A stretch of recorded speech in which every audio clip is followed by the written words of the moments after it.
Assalamualaikum dan selamat sejahtera. Saya Muhammad Zuhilmi bin Nawang dari Jabatan Perdagangan Jurusan Pengurusan Logistik dan Rantaian Bekalan dengan nomor matriks 07 DLS 20F 2039. Hari ini saya akan membuat sedikit ulasan ataupun review berdasarkan situasi yang telah saya pilih yang mempunyai kaitan dengan tajuk saya, yaitu kesihatan dan perpaduan.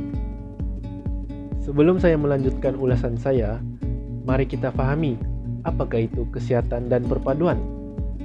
Kesihatan dan perpaduan dapat dikaitkan dengan kerjasama antara organisasi dalam bidang kesihatan dalam memastikan masyarakat dengan tidak membezakan agama, bangsa, dan kaum bagi memastikan kita semua dapat mengecapi kehidupan bermasyarakat yang aman dan harmoni. Video seterusnya, saya telah menyediakan beberapa situasi berdasarkan tajuk saya. Jom kita lihat. Ini merupakan situasi pertama.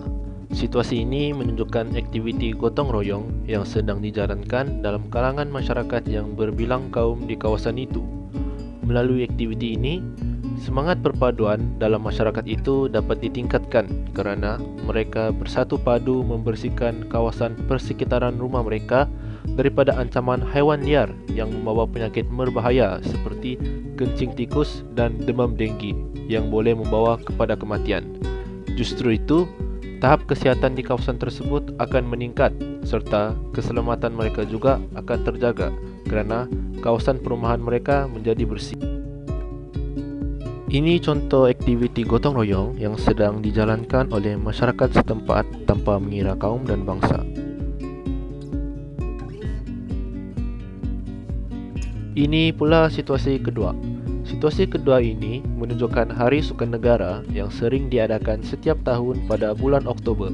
Melalui aktiviti ini, masyarakat dapat melakukan pelbagai aktiviti sukan yang dapat memberi impak yang positif kepada diri mereka bahawa kesihatan amatlah penting kerana seperti yang kita tahu, penyakit obesiti merupakan pembunuh utama dalam kalangan masyarakat di negara kita.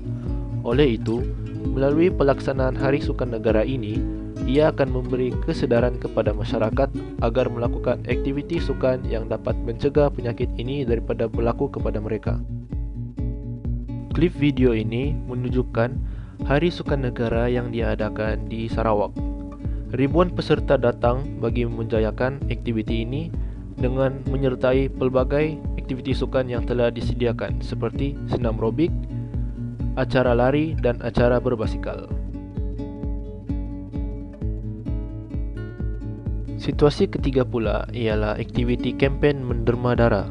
Melalui kempen ini, masyarakat dapat menghulurkan darah mereka kepada insan yang amat memerlukan kerana kita tahu pihak hospital amat memerlukan stok darah disebabkan setiap hari stok bank darah akan berkurangan.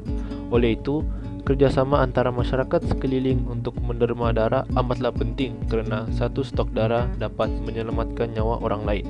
Klip video ini memaparkan aktiviti menderma darah di Taiping Perak yang disiarkan di TV3. Kempen derma darah ini dihadiri oleh ramai pihak termasuk golongan muda.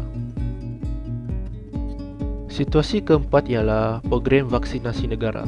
Melalui program ini, imunisasi seseorang itu akan kuat bagi membendung penularan penyakit COVID-19 dan akan memberi kesedaran kepada masyarakat di luar sana bahawa pengambilan vaksin amatlah penting dan akan mendorong mereka untuk mengambil vaksin tersebut bagi membantu negara mengurangkan penularan kes COVID-19 di negara kita yang saban hari meningkat.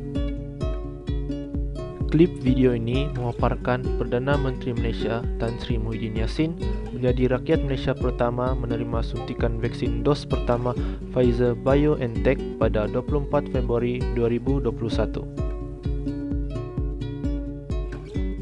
Akhir sekali, kesimpulan yang dapat diperolehi daripada tajuk ini ialah kita sebagai masyarakat Malaysia seharusnya mengambil berat tentang aspek kesihatan dan perpaduan dalam kehidupan harian kita. Ini adalah kerana aspek ini merupakan salah satu peranan penting dalam membina sebuah masyarakat yang aman dan harmoni. Jika aspek ini tidak diambil berat, maka sesebuah masyarakat itu akan mudah terdedah kepada penyakit berbahaya serta perpaduan dalam masyarakat itu juga akan menjadi rapuh. Oleh itu, kita perlulah mendidik diri kita dari awal lagi dalam menerapi aspek kesihatan dan perpaduan agar di masa akan datang diri kita akan menjadi lebih berdisiplin. Itu saja daripada saya. Sekian, terima kasih. Assalamualaikum dan salam sejahtera.